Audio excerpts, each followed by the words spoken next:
Hello, my beautiful friends, and namaste. I'm Jill Loftus of Nuit Astrology. Welcome to your planetary energy forecast for the week of March the 18th, 2024. This is a week, again, to take advantage of some of the blessings and abundance that will be flowing through as we are still careful, cautious, wise, because we are in the eclipse zone for sure. Now, the eclipse does not occur in this calendar week, in the week covered by this video, but within hours of on Sunday night, and at least in the Eastern time zone, we will have this lunar eclipse in the sign of Libra on Monday, the 25th of March. Now, eclipses are activators. They are very extreme, strong energies, and the Libra and across the sky, Aries axis of our charts is being lit up in huge and transformative ways. Now, eclipses are always kind of a big deal, right? But this week, the preparation for this is going to involve a lot of the Aries energy, the energy that's across the sky. Now, don't forget, right? The nodes of the moon, these faded points in the sky, have been traveling through North Node in Aries, South Node in Libra for quite a bit now, and will continue through the rest of this year. This is a 19-year cycle. And so this is always where the eclipses occur, where the nodes are hanging out. That's one of the ways that we kind of work with eclipse energy and understand the transformative patterns that are occurring in those areas of life. And of course, if you know which houses of the astrological wheel that is for you, that's helpful. But even if you do not, know that there is a real focus on this initiatory energy of Aries, right? It's the first sign of the zodiac. And in fact, the sun will be moving into Aries this week, which is super exciting, meaning spring for the Northern Hemisphere. And also keep in mind that the Libra energy is all about our partnerships. It's about the mirror of the other, right? There's us and then the other. Each of the astrological signs is paired with an opposite, right? And it is through the balance of those opposites that we achieve balance within ourselves, right? And so balancing the Aries and Libra energies, we're going to be faced with challenges which show us our immaturity, perhaps, in that Aries area of life, or whether we're being impetuous or, too casual, and in the Libra area of life, it may show us where we're being too surface, too fluff, too just, how does everything look, and fake it till you make it kind of thing, and too concerned with what the other thinks, too concerned about being there for the other and not being concerned about ourselves. Now, of course, I'm not saying that selflessness is a negative attribute, but it can be. It can be, right? We are not meant to be spiritual doormats. We are meant to be whole unto ourselves, and it is from that strength that we can merge appropriately with others. We can merge and become two coming together, as my teacher would say. Two coming together is like more than four against the world, right? It exponentially adds to the strength of our power in our individuality if we can merge in skillful ways and have healthy relationships with others, all right? So a lot of those things are going to be highlighted this week. And so just remember that this is a very preparatory week. The other thing to take note of as we launch into the week is the very first day, on the 18th, we enter the Mercury retrograde shadow zone. Now, when the planet is moving forward, it doesn't retrograde. We gotta I think about 2 weeks until it retrogrades. But it still begins on Monday, tracing the steps that it will retrace, right? And so the lessons begin in that Aries area of life. Things that we're going to have to redo, rethink, re-explore. We're going to have conversations again. Things that we thought we resolved, no, they will come back around. Not to mention the, attendant energy of miscommunication and maybe some problems with electricity and electronics. So those types of themes will also be coming along. Add into the mix the fact that Mercury, the sign that represents our mind and our mouth, is going to meet Chiron this week. And Chiron is a part of us that it feels inherently broken, not whole, all right? truly is part of the human experience, is to not always feel like everything's great and we're great and, we like everything all the time. It's just not part of the human experience, right?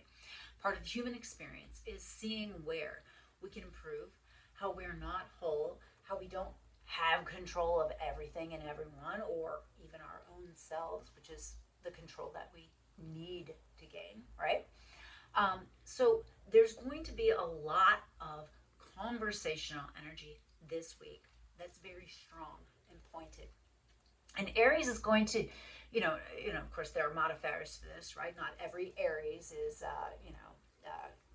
mean or too blunt, right? But it's a fire sign. It's ruled by Mars, and Aries is usually going to tell you what they think, and they might not sugarcoat it, right? They might not make it sweet and palatable. It might be a hard truth. It might also just be their opinion as well. But watch that hardened edge of opinions, of ideas.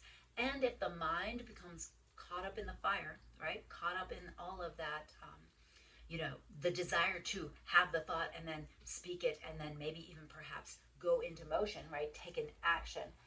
Dial it down a little bit, all right? Dial it down.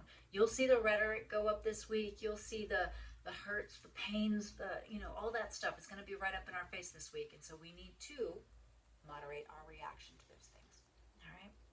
Let's hop into the week. So we start on the 18th with Mercury entering that shadow zone. If you know your chart, it's at 15 degrees Aries, 59 minutes. So very, very much at the end, very almost at 16 degrees. So if you know where that is in your chart, that point will be very activated, and you might wish to observe the symbols on that day. Now, at that same time, it's going to conjunct exactly that north node.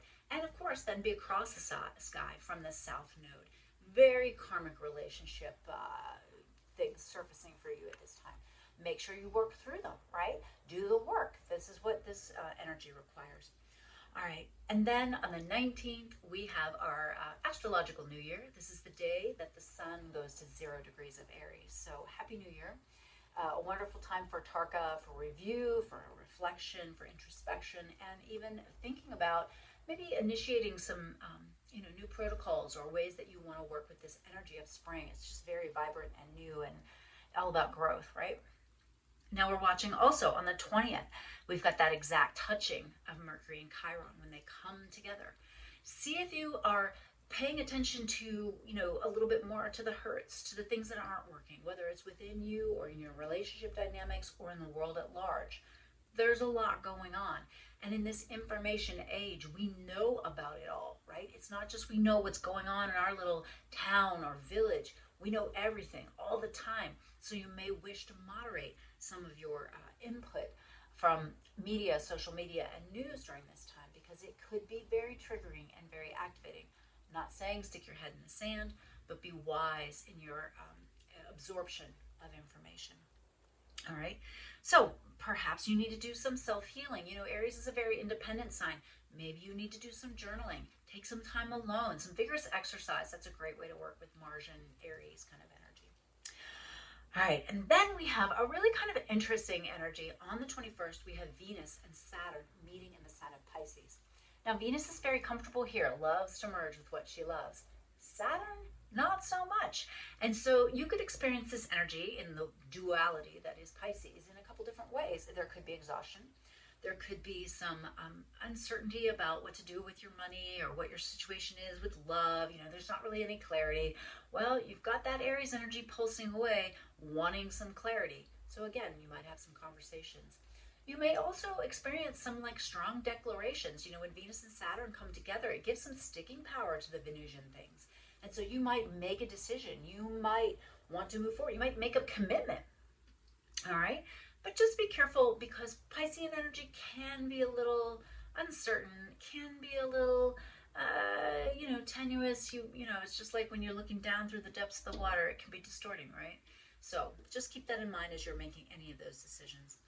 Now we're going to also watch this day on the 21st, because we have a lovely connection between the Sun in Aries and Pluto in Aquarius. This is the first time that this will have happened in our lifetimes, okay? And so this sets the tone. This sets the tone for every meeting of the Sun and Pluto. for the next 20 years. So take note of what's going on technologically, what's going on with group energy, right? These things that are ruled by Aquarius. The other thing you want to take note of on the 21st is that Mars is going to get to 29 Aquarius, the final degree, the push degree, right? So you might feel that real drive to accomplish something. Keep in mind you're in the Mercury shadow zone. Then Mars will move into Pisces on the 22nd. Now, I always get the imagery, if you've watched me before, Mars to me is like a young man on a horse, right? He's ready to go, right?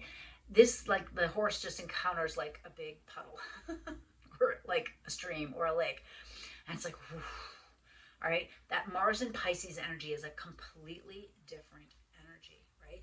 And so you may sense and feel that, right? There's a lot of energy focused in those Pisces, Aries, and also Taurus areas of life. So you may feel, though, that little bit of, I have a desire to move forward. This could really activate for you some deep inner turmoils that you might have. Pisces, as a general rule, rules the 12th house, which is our deepest subconscious patternings. So Mars in that sign can sometimes be a little bit more of a deep dive within yourself, right? And sometimes it's murky in there. So just be cautious and careful as you feel into that energy. Then as we finish up the week, we have a lovely little energy. On the 24th, Venus in Pisces is going to sextile over to Jupiter in Taurus. And so Venus in her sign, loving that, and then Jupiter is also in her sign. And so this is a really nice, even though it's right on the eve of the eclipse, I still think this is a kind of a sexy, sparky, sweet little energy to take advantage of. There could be an opportunity, there could be something that you really feel passionate about, so you might want to really dive into that. And then keep in mind that eclipse occurs at 3 o'clock in the morning on the 25th, and so you are deeply in that vibe as you wrap up the week and Sunday, and so be prepared for that eclipse coming up. Now, as far as light and shadow for this week, I'm saying for the light, to use this in the best highest vibrational ways, I would suggest have those conversations that you've been putting off. So this retrograde season, right, you may have had kind of a superficial talk about something. It might be time to really address the issues. You have to put in the work and effort to the relationships that you want to maintain. And sometimes that means clearing the air and having those hard talks, okay? So number 2 for the week, I want you to really, merge with what you love. So be inspired.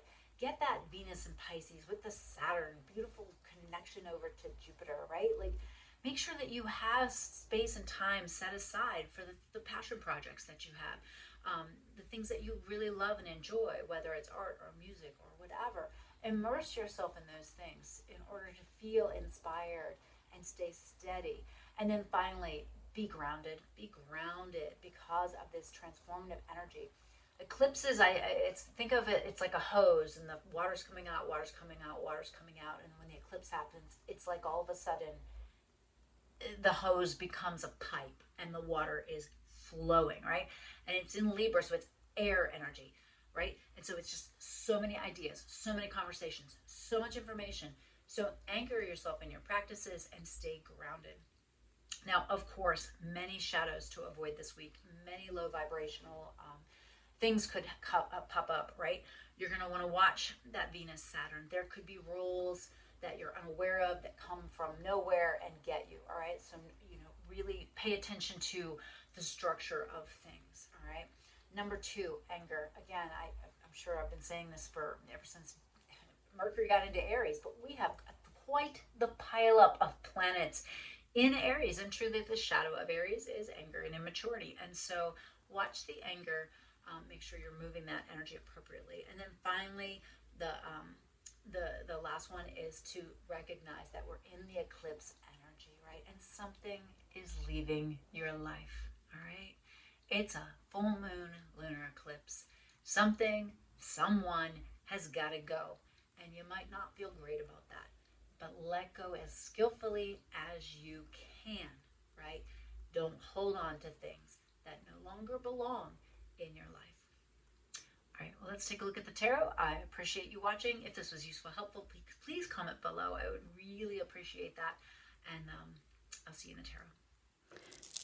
Hello, my beautiful friends. Namaste. This is Jill Loftus of Nuit Astrology, and we're going to take a look at our Isis Lotus Tarot spread for the week of March the 18th, 2024.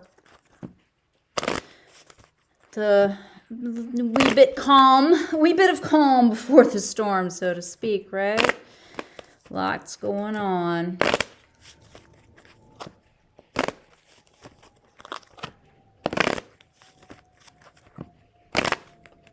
Reading for the collective, lots of shuffling here.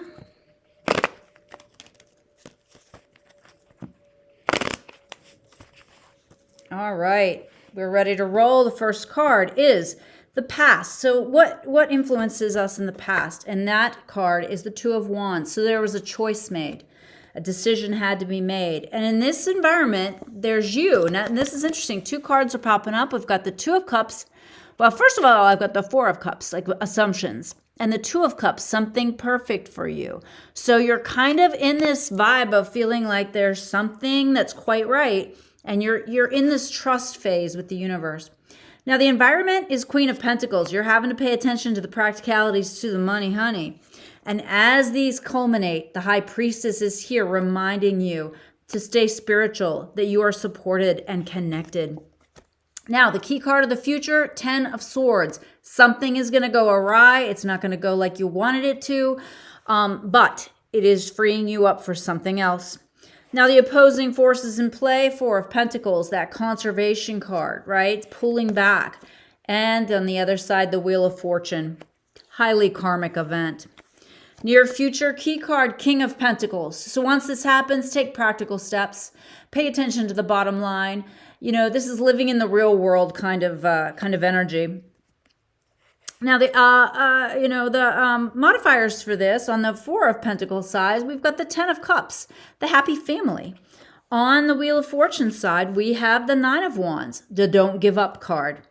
We've also got, on that Four of Pentacles side, strength with the Ten of Cups. So that's it's kind of a nurturing energy to have the Ten of Cups and then also strength paired with it. And then on this other side, the Moon. So more going on than you think. Lots of emotionality possible here. Our solutions or progressions. Well, on the Four of Pentacles sides, we've got the Nine of Swords. There could be some worries or concerns. Over on the Wheel of Fortune side, we have the Sun. The ability to shine, to be yourself, to be optimistic, right? Over on the Four of Pentacles side with that Nine of Swords, we've got the Page of Wands. So even though you're stressed or worried, it's time to move forward with something, initiate something. And with that Sun, we've got the Two of Swords, an indicator that there might be more going on than you are aware of. So this definitely looks like a tricky energy.